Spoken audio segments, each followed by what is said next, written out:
سلام، خوش اومدید. من مشاد اچندی هستم و ممنون میشم که همین الان دکمه سابسکرایب بزنید، لایک کامنت یادتون نره، چون با همین حمایتاتونه که بهم انرژی میدید که برام برای ویدیوهای بعدی. امیدوارم هر جا که هستید حال دلتون خوب باشه و به تمام خواسته هاتون برسید. عرضم به حضورتون که همونطوری گفتم در ویدیو قبلی که تیگو 7 پلاگین هیبرید گذاشتم،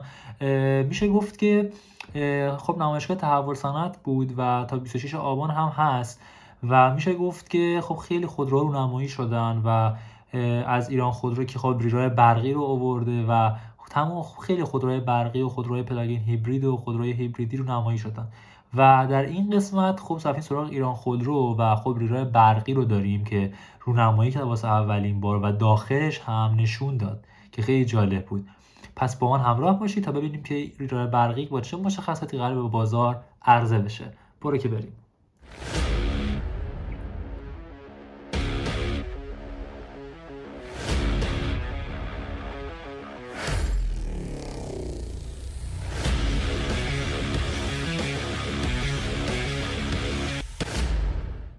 خب عرضم به حضورتون یه ریرا تمام الکتریکی خب نخستین نمایش عمومی خودش بود و خب این خودرو علاوه بر تغییرات فنی تغییراتی هم در بخش ظاهری تجربه کرده و خب از اونجایی که این خودروهای برقی به ورودی‌های هوای معمولی نیاز ندارن، خب جلو پنجره ها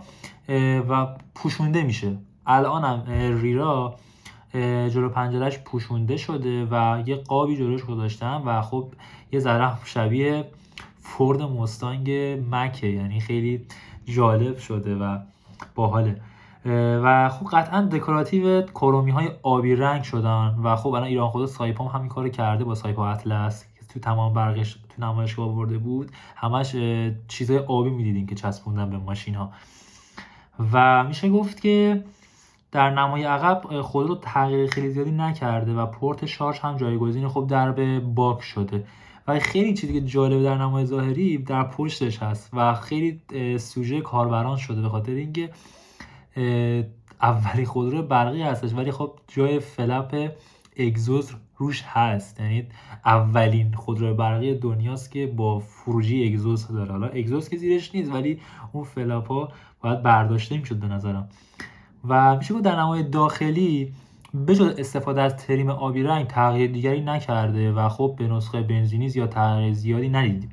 و کلستر و مانیتور یک پارچه را داریم، سانروف، 4 عدد کیسه هوا، صندلی‌های برقی، شارژر وایرلس، گرمکن صندلی‌های جلو، سیستم استارتر و ورود بدون کلید، سیستم کنترل پایداری و کشش و سیستم کنترل شروع حرکت در سربالایی، دوربین 360 درجه، سنسور پارک عقب، کروز کنترل و غیره و خب از جمله امکانات ایمنی و رفاهی میشه گفت که ریرای برقی به شمار میره.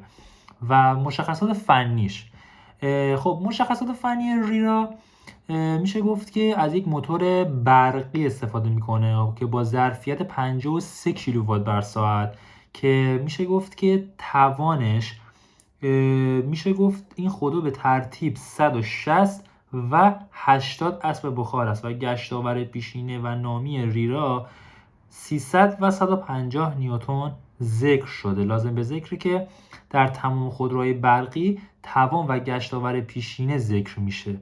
و خب هرچند که این توان و گشتاور رو فقط برای دقایق و لحظاتی رو در موتور داریم، ولی مثلا خب گشتاور لحظه‌ای مثلا یه هامر برقی که حدوداً 15000 نیوتن هست و خب ولی در شرایط معمول 1356 نیوتن ارائه میده و خب ریرام همین و با مشخصاتی که الان گفتم شتابش رو توی کاتالوگ گفتن ظرف مدت 8 ثانیه به 100 میرسه و میشه گفت طبق چرخه NEDC که با شارژ کامل قادر به پیمایش 420 کیلومتر هست. حالا میگم بالا با شارژ کامل میتونه 420 کیلومتر بره و خب زمان شارژ سریعش هم 30 دقیقه اعلام شده و میشه گفت که حالا با این موتور 53 کیلوواتی که همچین شتابی هم داره باید ببینیم که چطوریه و میتونه خب نظر مشتری‌ها جلب کنه یا خیر. به خاطر فقط یک رونمایی بود، هنوز معلوم نیست، ولی خب در ریرای بنزینی اعلام کردن که بهمن ماه یعنی قبل عید شماره گذاری و اینا انجام میشه و تولید انبوش شروع میشه بالاخره در نسخه بنزینی. حالا وقتی اینو دارن اینجوری میگن، خب اولین قدم نخست قراره خب بنزینی بیاد دیگه، حالا بعدن برقیش.